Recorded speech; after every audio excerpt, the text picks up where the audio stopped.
Hey everyone, thanks for tuning in. Today we have Daryl Escoto on the show. Daryl is currently the head of TA over at Bill.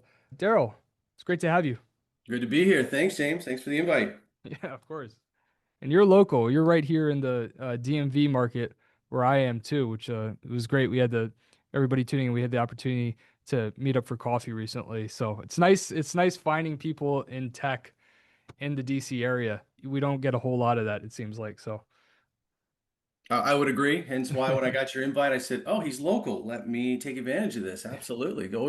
Always happy to expand my network here in the local DMV area. It is home, so yeah. yeah, yeah, for sure. Well, today, we're all very excited to learn more about you. So where are you from? Right here in the DMV area. Grew up here, went to University of Maryland. I had a little foray to Seattle for a few years, but this was home. Came back after about 3 years in Seattle, and love it here. Been in Arlington for about 24-ish years. Great place to live. So yeah, right here in the DMV. Nice. So you did you grow up in Maryland? Yeah, Okay, cool. Nice. Good stuff. So what were you like as a kid? I was pretty even keel. Loved playing with my friends. Loved being outside. I was out a lot. My mom, she was a stay-at-home mom. Always was telling us to go outside, enjoy the weather. Got into, sports at an early age. Yeah, love being outside. Loved, never liked to sit still. Very much like, certain animals, certain things. Like if they sit still, they think they're gonna, pass out and die. I was very much like always have to be on the move. So out and about. Yeah, yeah. And you Yeah. were saying that your parents immigrated here, right? I think you were saying too, right? Yeah, my Where's dad did. your dad? Okay, where is he Yeah. from initially? He's originally from Cuba. Oh, cool. He lived there until he was, I believe, about 12-ish. And then they escaped, went to Spain for, I believe, a school year. Then my dad came here to the US when he was a teenager. And then he went to the New York area, lived there. And then he went in the military. And when he was in the military is when he and my mom met and pretty much when they had me. Nice. Nice, good Yeah. stuff. And I'm curious, like, do you feel like that background, particularly your dad coming from Cuba, do you feel like that has impacted you in terms of how your values and how you think about even like, how you think about hiring and building teams today? I think about hiring, probably. I would think around in terms of like my values. It did it impact me? Let's just say it was a blueprint. It was very much a dinner table conversation. It was very much we saw it, we heard it, we understood it. We know exactly what my dad had to go through, what my grandparents went through. And in light of that, yeah, it did instill a lot of like, there's never a way that you can't. If I can escape a country, if I can escape communism, you have no excuse to complain about school being too long or boring. You have no excuse to think about this or think about, if there are constraints, navigate around them. That I would say I definitely did bring into my professional life. And it's like, is it really as hard as we think it is? Anytime I'm facing difficulty, a new scenario, a new challenge, something that may not have existed before that we're coming up upon. And it's like, okay, so you know what? In light of the work, in light of things that could be worse, this is really nothing. So it did instill that from a very early age in me. I've always challenged the status quo. I've always thought, well, you know what? If escaping a country can become an accomplishment, so can anything else. Yeah, I've been thinking a lot about lately for whatever reason, like this the concepts of like what we find is to be like discomfort or putting like what we perceive as like major adversity. Hmm. And I think it's interesting because it can be very easy to, I think, lose perspective and to truly like when people are talking about like certain obstacles that they might face, like for instance, like even in our industry or tech or certain obstacles that they're facing in life.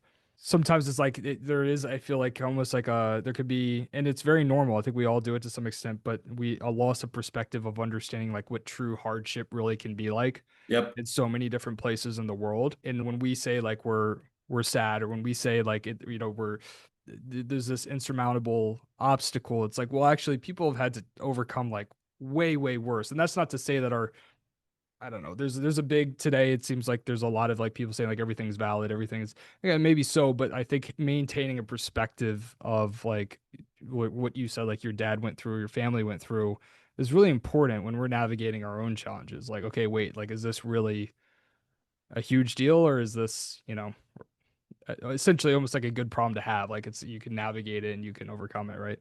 Oh, absolutely. What do we call that here? First world problems. Yeah. Yeah, exactly. Yeah, yeah, for sure. I think that's like it's main finding a way to maintain that perspective. Like learning that as a kid seems like a really valuable value system or philosophy to have, right?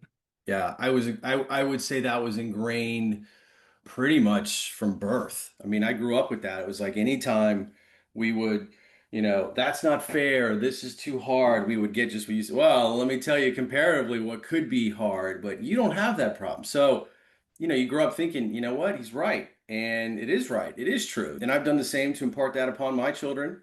It definitely is a good classroom to have, especially when it's at the dinner table, very apparent to you.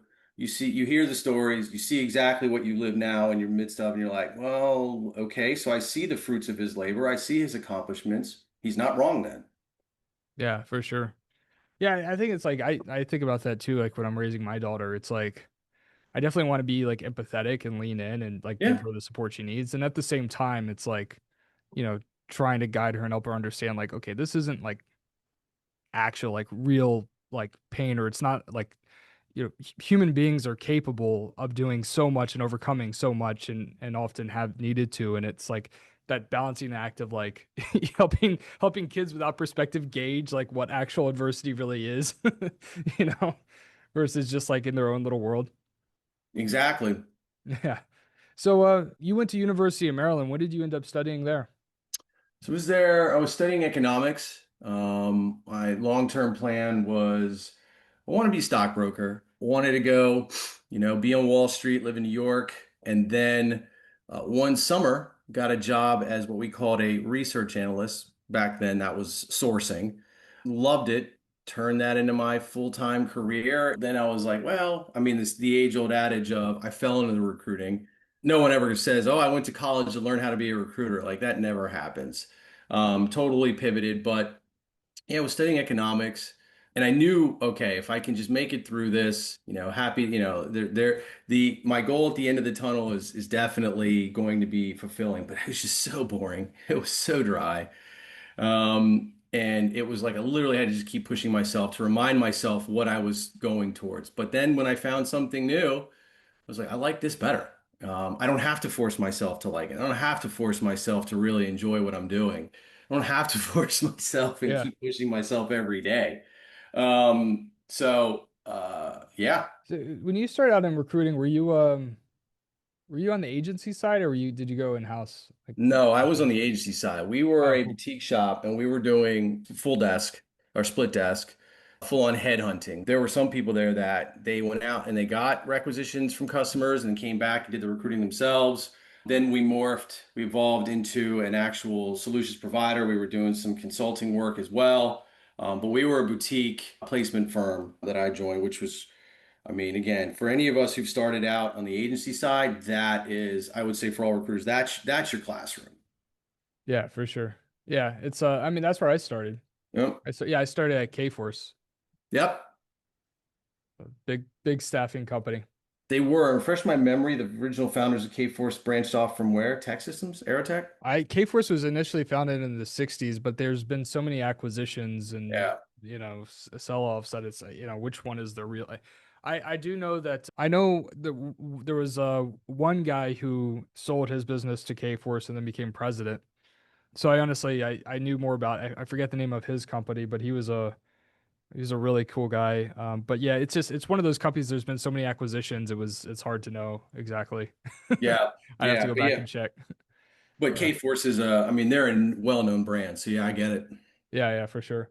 Well, cool. So then but you moved up pretty fast, if I'm not mistaken, and so you were a recruiting manager over at Amazon, right? I was. So how was that? What was that like? Amazon was a great classroom. I mean, when they tell you it's like, yes, it's always day one. So, for being a big, massive company with established processes, it's never going to be so bureaucratic where you're just, mired in the red tape. Hmm. But it is aggressive. I mean, it is literally, hey, we've got an opportunity Monday morning. It's Thursday night. Turn around this strategic white paper, start thinking about, how we're going to bring this to pass. And that definitely does teach you not just how to make decisions, but how to get to the point of decisions, how to even design like what your solution is going to be, how to really think through things and think through things like very quickly, almost working backwards, like defining excellence, how you're going to back into that and getting things in motion. That's a skill. That was a classroom that I have taken with me every day since. It definitely does help, especially now in our current environment of AI and automation and, really accelerating things. Amazon's a great classroom to have. And that was the reason we moved to Seattle. Nice. Yep. So then you moved on to Microsoft. So what I'm just curious, like from a TA perspective, if there were any kind of differences between like Amazon's and Microsoft's environment. So I would say, Was it yeah. I mean, similar? Microsoft's was at that time very mature systems as well. A lot of service lines. So whereas Amazon, it was like you could identify an opportunity, you could basically really look to see, okay, who's done what already? Who can I jump into this? Microsoft had very established processes, and it had very, exec recruiting. It had events for like interview batch days, sourcing teams already in place. And of course, when you're recruiting for those two types you've got a lot of inbound. You've got global brand recognition. You're probably one of the top five brands that everybody recognizes, immediately. I would say they both are the same. They're the same. They're two sides of the same coin. Very innovative companies chasing the same talent, just very different daily lives. Whereas Microsoft, they had come from the Bill Gates era. There were people I supported. There were hiring leaders that would tell me like, oh yeah, my interview coming out of college was with Bill Gates himself. You didn't That's have pretty cool. necessarily that, and yeah, that was cool. Like to hear that type of story, like this is Bill Gates, like wow. But yeah, I would call them two sides of the same coin. Very, very fast moving. Microsoft was a little more, I would say, polished. You had to almost be on your political game at all times. Amazon, yes, but not really. I mean, there it Yeah. was more, it was about the results, as it was at Microsoft, but Microsoft was a little more, how does this look? What are the optics on this? But both were great classrooms. Microsoft is where I learned how to do, global hiring. It's where I really got, my feet wet into how to scale globally with peers and counterparts and stakeholders across other companies. Even though we say, all right, we've got these, established processes and cycles around headcount planning. Yeah, but that's going to go out the window as soon as, more headcount comes in and it's be like, hey, we've got this and hey, we've got like it was a great place to really have to think on your feet, all solutions on the table where you could experiment, really try things, take your learnings, retool. And I met a lot of great people who are still, influential in my career. People who I still work with, even here at Bill. One of my former teammates from Microsoft works with me here. A number of our hiring leaders also came from there as well. Amazon as well. I mean, but yeah, those were two great classrooms for me. That's awesome. That's awesome, Yep. man. And you've worked at a lot of big names, so I'm just curious, like, I mean, so then you went to Uber and you were part of Uber's advanced technologies group. Hmm. So that was like autonomous vehicles, like what It's were you guys doing over there? So yes, the self-driving cars. There were a number of other things as well. There was our freight group. There was our new modalities, or Nemo as we called it, jump bikes. I was in the self-driving car side, which was amazing. I mean, literally, I remember my first day there. I was like, wow, this car really is autonomous. We had operators, but the operator sits there basically, tracking all the data points coming in. There was a point where we were downloading more data from the car's routes when they would drive around Pittsburgh and San Francisco collecting data points. We were downloading more data off of the cars than Netflix was streaming in a day. I'm sure Netflix has since surpass that. But to hear that back in 2017, 2018 was incredible. That's crazy. And that was also, you talk about really teaching someone how to stretch their strategic mind. I mean, that was a great place. I mean, you're looking for skills that doesn't exist yet. I mean, 2017, looking for people with AI, ML, autonomous, they existed, but and they were still academia. They were still happy there. So it's like, how do you call them and say, hey, listen, new opportunity, come here? And they're like, yeah, sounds great. Being very interested. Very intelligent people, very innovative people. And I love some of the people. I still keep in touch with a lot of the people I met in that area. But yeah, that was one of those you talk about as recruiters. We always want to work for a company that has, a new disruptor product, something we can say, hey, I was able to recruit for this at a time when. I mean, imagine the recruiters who were hiring for Google at a time when they created Gmail. Okay, something like that. So that was incredible to be part of, to watch that grow, to come to scale, and just still be able to take the learnings from there. Because a lot of the AI ML, what I was able to learn about that tech stack and that talent community, now it helped bring here because that was a major focus of ours about 2 years ago here at Bill. And I was like, hey, I remember people in that area. Hey, I remember some of the tactics and the playbook that I had. Let me just repurpose some of this from memory. And I hadn't been able to because I lived that for a number of years and it was great. Yeah, it sounds like a really cool time to be part of Uber. Yep. And now you've been at Bill for almost 5 years, Yeah, going and on 5. that's pretty wild. Um, okay, and then you've had held a few different positions there. Currently head of TA. Remember when we met, you have a pretty interesting perspective on AI and recruiting. I know that's sort of like your obsession right now is figuring out how to, and I'm gonna paraphrase, but my understanding is figuring out how to effectively leverage AI to actually achieve strategic initiatives, like and really figuring out high impact areas to that allows your recruiters to be more strategic.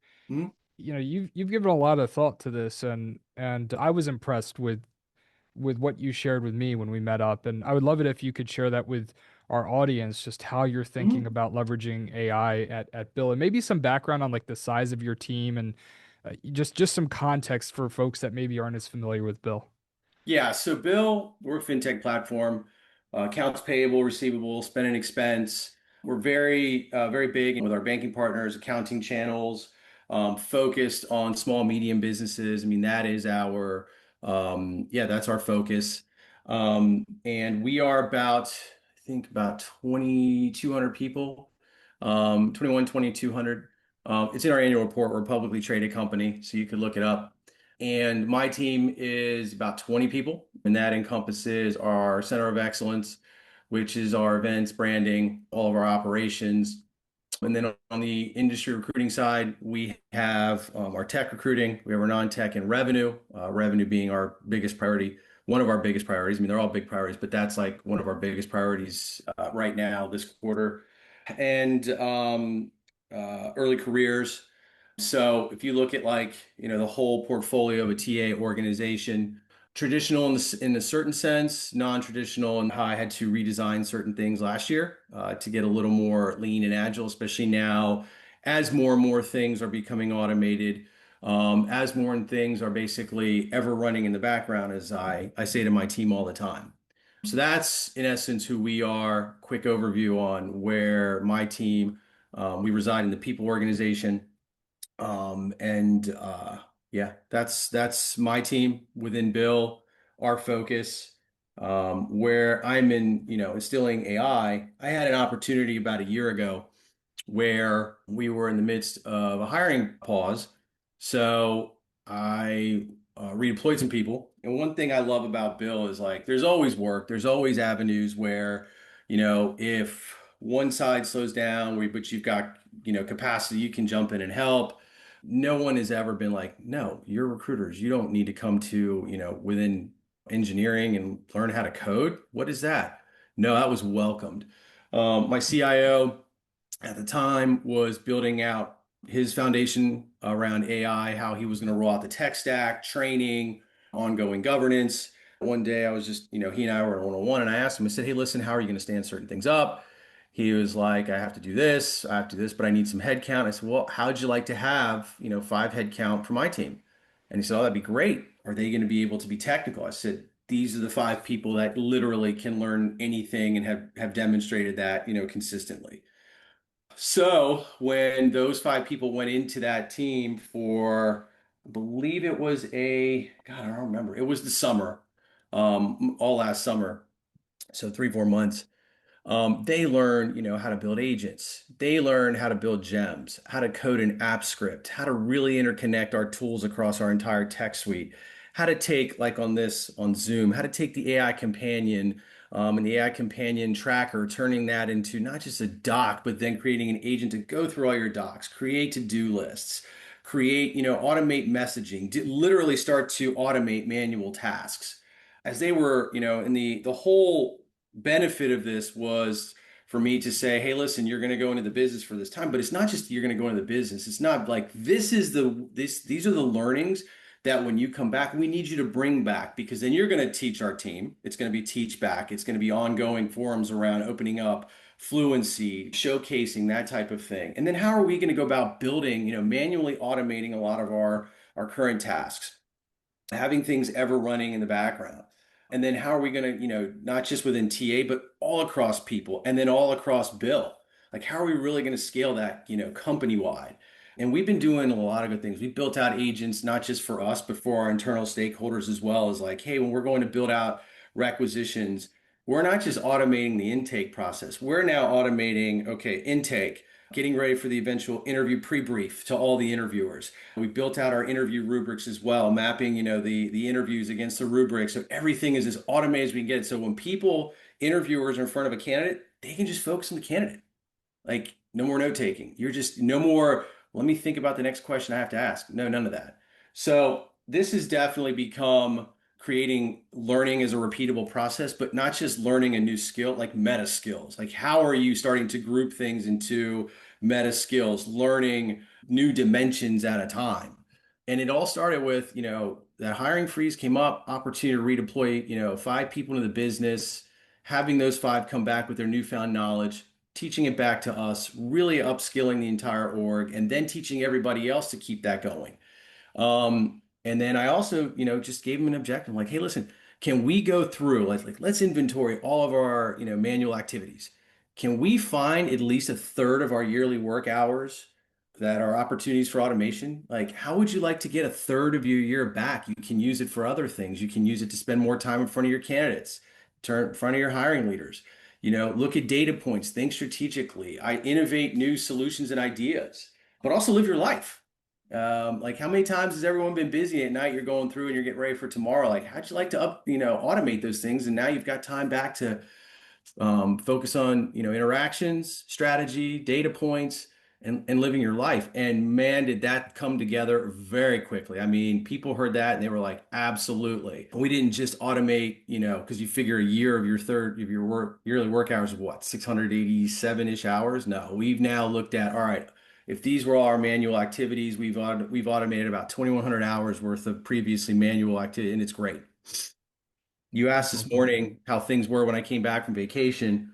I mean, it was wonderful. Through AI, I was able to have the agent I have for my to-do list, which goes through all my workspace tools and everything. I had my top 10 things. I had already responded to what I had to. I got through for a week, I got through all my emails in less than an hour. And as soon as you and I are done, I'm already set for my next 2 meetings, this today and the rest of this week. So I look at it, and that's one thing where I'm telling my team is, listen, you've learned this now. So the rollout, the foundational piece is in place. Learning is now a repeatable process. Teaching is now a repeatable process because I want everyone, whatever you're learning, you got to teach and share your teammates, not just within TA, but across other people, organizations in the company. And look at AI as a companion. It's always going to be a work companion. It's never Yeah. going to replace you. There's always going to be a need for that human judgment that AI just doesn't have yet. Will AI be able to make judgment decisions in the future? Maybe. But for right now, it is the ultimate companion. Use it to live your life. And everybody has jumped on that, myself included, and it has definitely up leveled us in by leaps and bounds. So for leaders tuning in that want to go in this direction and are thinking about, okay, building agents or leveraging AI and automation appropriately, where do you think they should start? I would say YouTube. And I say it sounds very simple. Well, it is. When prompting first became the thing years ago, with, what, 2, 3 years ago with ChatGPT, I was no good at it. I would go to and say, hey, give me a list of this. The output was not optimal. I was like, this isn't really what I want. And it almost got to a point where I was about to give up. Like, I'm not good at this. Do I really need to use it? I'll just go back to doing the things that I'm good at, the way I'm good at. Yeah, I can get through it. But I was like, no, if I invest in this now, learn how to do it, I can do it, use it for so many other things and raise my own game, if you will. And I went to YouTube, started looking at, all right, what are some prompting best practices? And they had all these prompting acronyms and frameworks and, repeatable frame. And I was like, let me memorize these and let me start to trial and error. And it got really good at that. And again, I'm bilingual, so I almost learned it the same way I learned my second language, where I'm just like, okay, here are the fundamentals. Here's how to speak in prompting language. We're here, we're a Gemini, we're a Google shop. So we have Gemini, we have Notebook LM. And because of the everything I had done when prompting first came up, did the same thing with Notebook LM. Notebook LM for me was a learning opportunity. I struggle with that. Now I use it for everything. The team, same way. We have an AI fluency hour.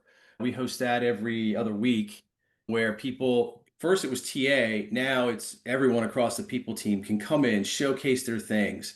Like I'm building a new agent, I'm building a gem, I've got a Notebook LM project, I'm going into a QBR and I got to do a slide deck. Like how do I attach all the tools? And it's becoming now such a, repeatable behavior day in and day out. People wake up and think AI. And that's where I would say the big thing has been is like, okay, where do I start? Well, come up with like just an idea, something you want to prompt, you want to ask. Go to YouTube, okay? Type in prompt engineering, type in Notebook LM.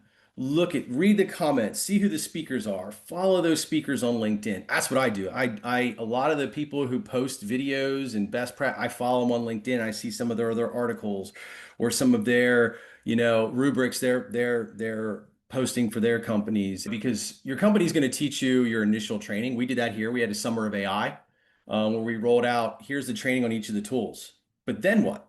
Like you didn't just complete that training. Now, like there's got to be that self ongoing training literally at all times.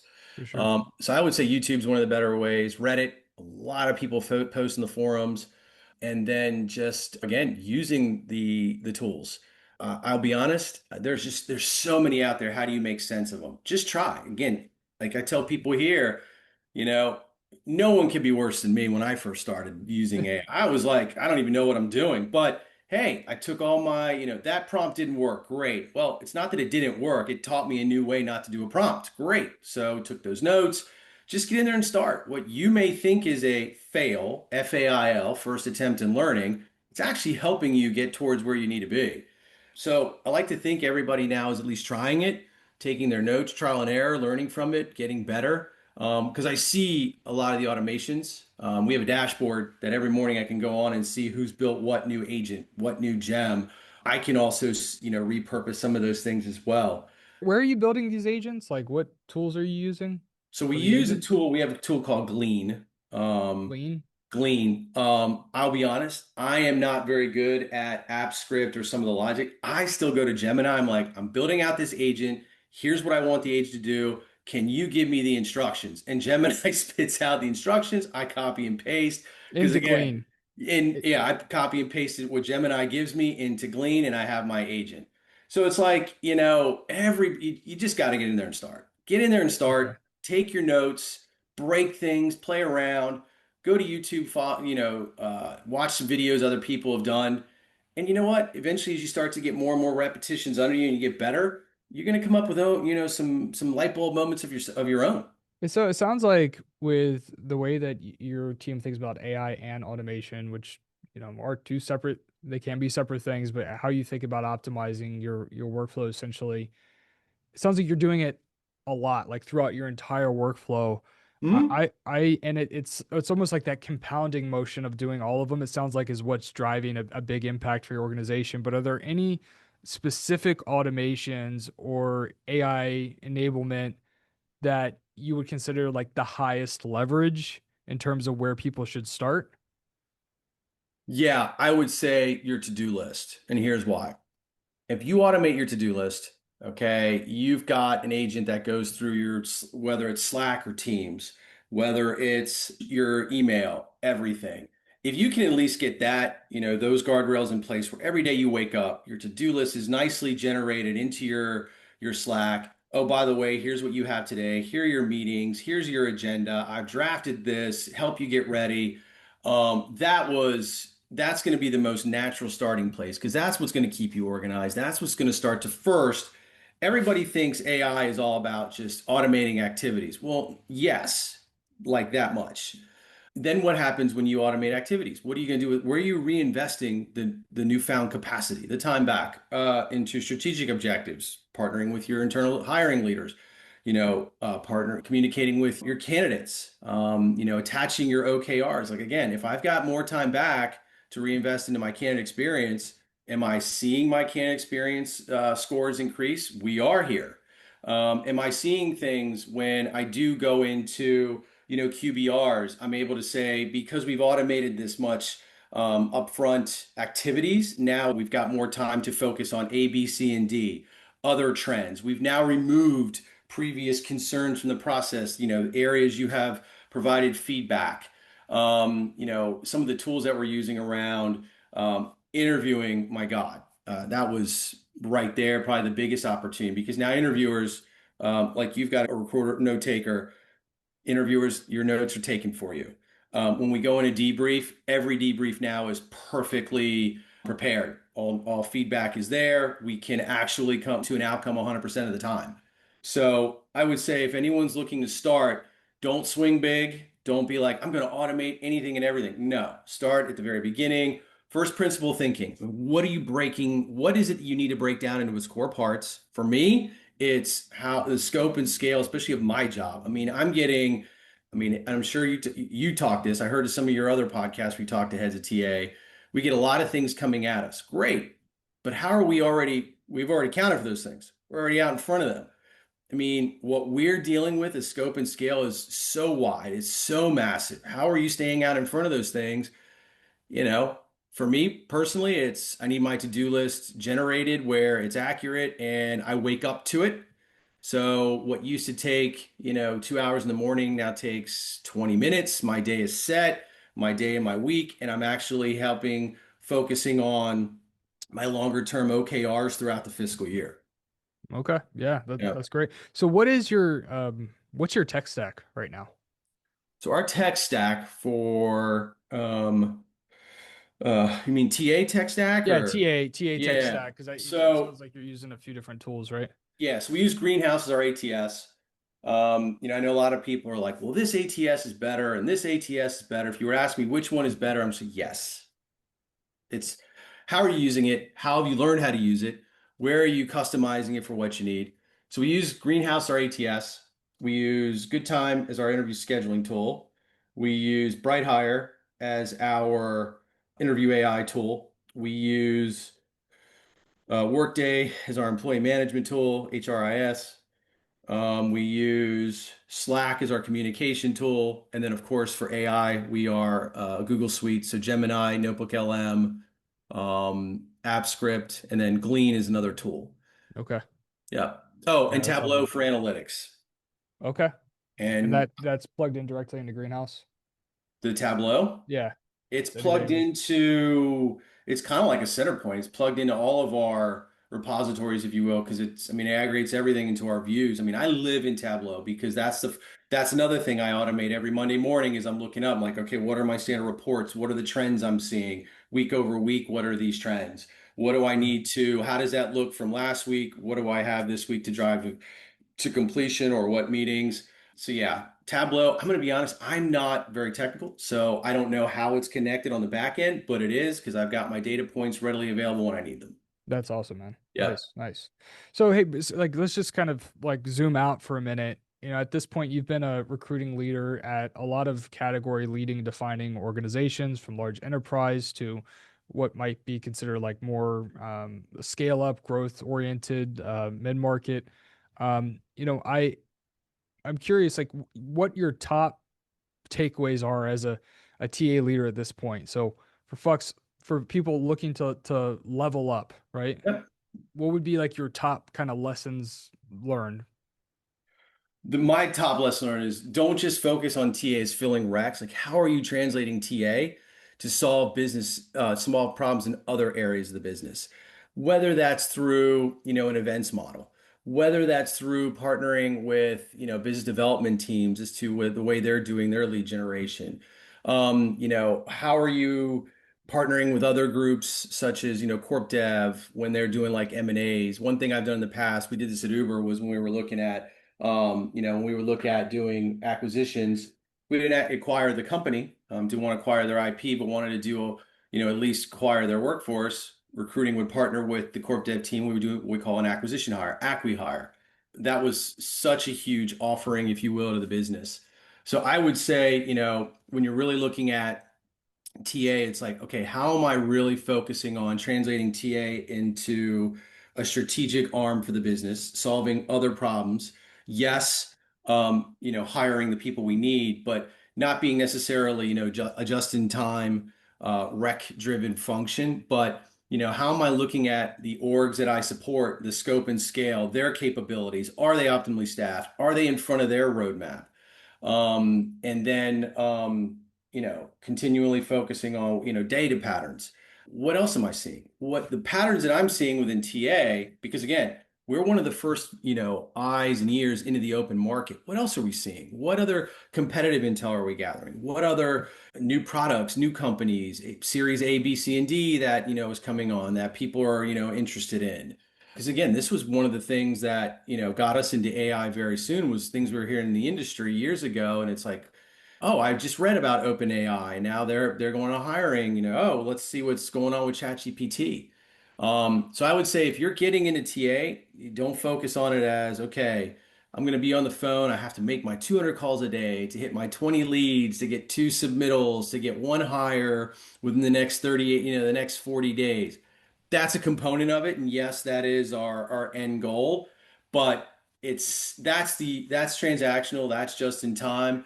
Look at it as, okay, how does TA really drive quality of hire? How are we really bringing in and shaping the workforce that Bill and Uber and all these companies really need to drive what they're building, to drive for their customers, to drive for their investors? When we go in front of Wall Street every quarter, what are we reporting? And then what's TA's seat at the table for that? I tell my team all the time, listen, we're not a transactional model. And when people look at TA, they should know they're part of our business. They're not just that they're so far down the totem pole, like by the time something gets to them, it almost doesn't matter. That's not true. So those are the three things I would say. What else can you translate TA into?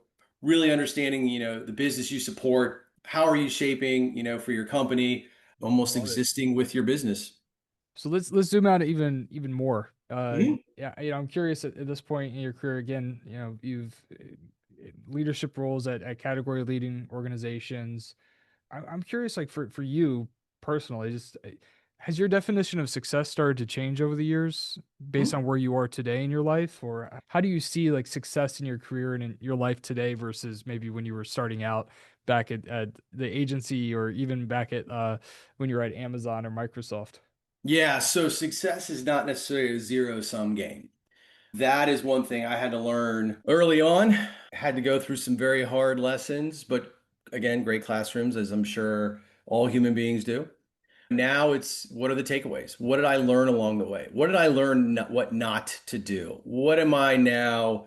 What's helping me get towards my end goal? Early in my career, it's like if you didn't, in agency, think about it. Every rec you get, you're not going to be the one to fill that because 10 other agencies got that same rec. And, you're by the time you call candidates, you're like, oh, yeah, so and so already called me about this. And they're like, well, have they submitted your resume? So, if you didn't get you didn't get the fill on that, you're like, okay, that's a fail. That's a loss. Well, that's not really true. And I actually was able to take that away and say, okay, what was the silver lining? What does that silver lining add up to?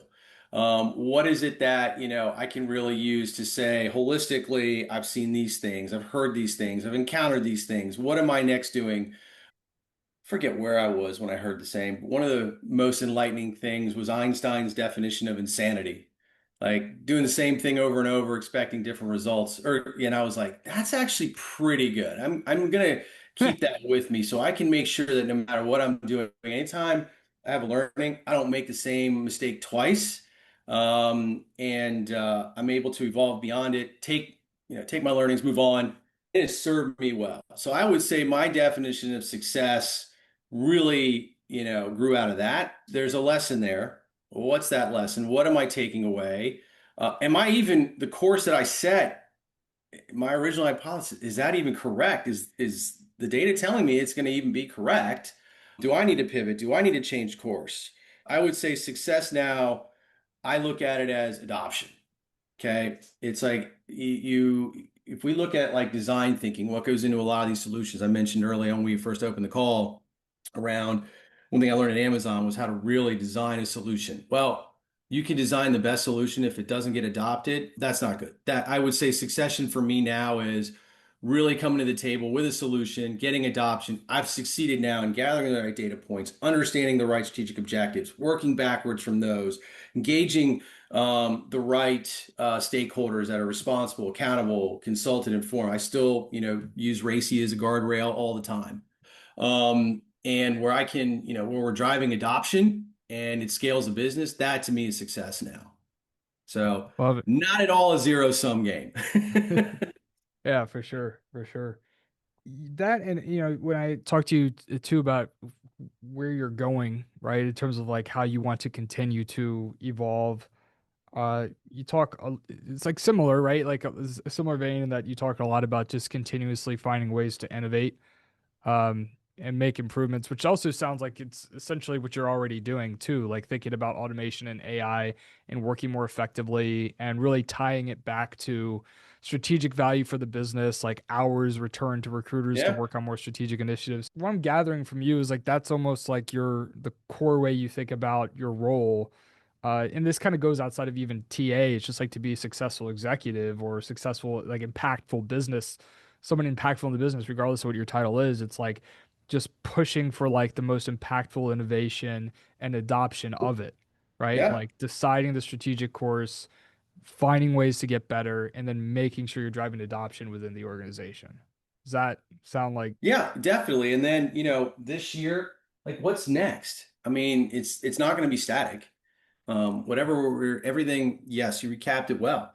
What are we driving in the business? Then what's next for next year and the year after that? And then what's going to be the next iteration, the next gen of this technology, of these problems we're encountering? So that's the other big thing that I'm always imparting on my team is, and they always tell me, they laugh at me, but they can recite it. Like, I got this great idea, and they'll go through, great. And then what? What's next? What does next gen need to look like on that? yeah, it's constantly asking like, well, what's next? What's next? Hmm. That's awesome. So what about like you, like holistically, like how else do you see yourself developing as a person? I mean, as a person, I would say, much like, within my professional career, it's like, yes, how am I using what I'm learning now to scale my job, faster and higher quality? Because again, faster is not always necessarily better, but, elevating the quality, improving the quality as well.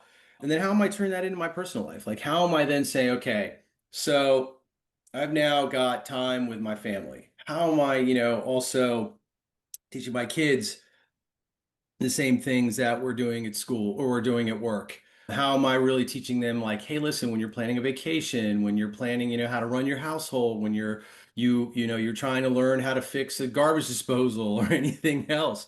A lot of the same things I told you about how I first got into, how do I prompt and I went to YouTube. Do the same thing for how to take care of my house.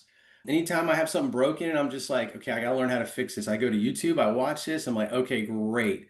Really, again, it's like work is a classroom, but then you've got all these new skills and these new, abilities. Like, how are you turning that into your personal life? My children are also, a lot of schools right now, and I get it. They don't want kids to exploit AI, but I feel like they're gonna have to start teaching them, okay, how to use it responsibly. What are you using it for? Let's face the days of sitting in a lecture hall, that for many of us remember when we were an undergrad. If I can sit in a lecture hall now, record something, create an agent to help summarize my notes in the format of how my brain processes information, that's going to help me study and retain information a lot better.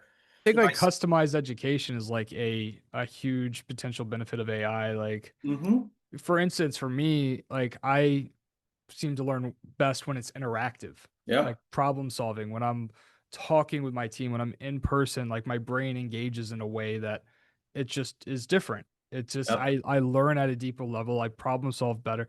I mean, and these types of things, like you can literally have conversations with AI, like just put it on voice and like you can, if that's how you learn, there's just different ways you can leverage it to make sure that you're able to retain the information. So I think like yeah, that like customized approach to education is like that's a really valuable use case that people should be thinking about. Yeah, where I want to see myself, really growing professionally and personally is a lot of the same things that I use at work to really automate my work life. Hey, I can do the same thing to automate my personal life. A lot of the things that I get busy with on weekends, what can I automate? What can I do that's again, same way that I want time in front of my candidates and my stakeholders, I want more time, Yeah. with my wife and my kids, focusing on their interests, their activities. There are things that my kids tell me now. I'll be honest, I don't understand a lot of it. I have to go to Gemini and say, what does this even mean? Can you give me a video or give me some of this? And it helps. So, if anything, I mean, a lot of the solution mindset I've learned over the years, I've adopted to both personal and professional or life. Yeah, I love it. I love it. Yeah. Um, I'm just curious too. It's like, so is this basically when you're giving your kids advice on like their future career, like Hmm. also very, is there any other like advice that you're giving them as because they're approaching college age? Is that right? I can't remember. Yeah, Oh, one's one is done college, the other is getting ready for college. So yeah. yeah. So the one that's done with college, has she landed a job yet, or is she in the process of? She's in the process. She is. Also, we're using AI very heavily for her job search. It's like, let's go through your resume. Let's ask your resume to recommend jobs. Let's look at what else is out there. Because again, I mean, your agency, we remember, at one point you go to Monster or, Career Builder, or any other job ad, Indeed, Simply Hired, and you look for jobs. Now, my Yeah, God. You can go to Gemini or Notebook LM, put her resume in, recommend, find me job postings across across the globe that match this resume. And oh, by the way, tell me what kind of cover letter I have to prepare from this resume, get ready to apply for this. And it does that. So it has been a godsend. Whereas it's funny. Yes, I'm a recruiter. Yes, I know how to find candidates. Yes, I know all the resources about, posting and getting my job out there. Don't ask me how to write a resume. right, right. There's so many tools, like it shouldn't be. It's not too hard these days, I guess, right? Exactly. On the flip side, though, I do like when it comes to writing, and I guess it's a little different with a resume, but I try not to leverage AI too much, like in my emails or on anything I'm putting online, like any kind of post, stuff like that, because I do feel like it ends up being sort of like generic content that isn't like even when it picks word choice for you, like we don't Yep. necessarily impact. Think about how like we have our own way of speaking and our own vocabulary and our own phrasing, and not everything needs to be. I feel like there it does take something away from communication a little bit when it's leveraged too much. So I hesitate to. I mean, I do use it at times, I suppose. Like, but honestly, I end up writing. I think still most of my own stuff almost I use Grammarly, just Yeah. to point out like, grammatical issues. And even there, I'm somewhat hesitant at times if I feel like it's like my form of if it's a more casual email or whatever else. I hesitate to use too much automation there. I don't know what your thoughts are on that, just like when it comes to writing and like cover letters and stuff like that, how much you can just kind of leverage AI versus if you see value in like actually writing it, right? So I do see more value in writing it. And this is why I believe AI does not have the certain judgment that humans still need. it's always better to sit down, write it out by your genuine thought, what you're trying to convey. If you were in front of an audience, how would you be speaking it to them? How would you explain your natural delivery? But then I can use AI to say, now in this tone and format, reduce the word count, scale this down for me. So I use it, yes, to draft certain things in my own work and my own thoughts, but I'll use AI to tighten things up, make it easier to consume. If I have to put it into, taking it from white paper or email into a slide deck, AI can help me with that. But yeah, the what you're really trying to convey, your own thought. Again, AI doesn't have the judgment. It can't make a lot of the judgments and the interpretations that we still, human beings still need. But it is, again, it's a work companion. It's a tool you use just like anything else. I mean, AI today for recruiters, it's basically when the first ATS was created. You mean I don't have to print out resumes anymore? I don't have to put them in a file cabinet Yeah. anymore. I got an ATS. I can source the ATS. It's going to automate things. It was a work companion. Similarly, that's what AI is. And there's always going to be that review tax, if you will, that time of, okay, I just wrote this in AI. I still have to go through and review it. I can't just say, okay, copy, export to a doc and send it. Like, hey, I haven't read this yet. Yeah. Yeah, for sure. Yeah. Well, awesome. This has been a lot of fun. I'm really thankful that you came on today and just told us more about you and Yep. as well as just like giving your advice in terms of for leaders that are stepping up and looking to advance in their career. I feel like we covered a lot of ground and you gave some really the level of clarity in terms of like how folks should be thinking about implementing AI, which I genuinely enjoyed and I've learned a lot as well. So yeah, thank you very much for joining us today. Thank you for having me, James. This was a lot of fun. Yeah, it was a great time.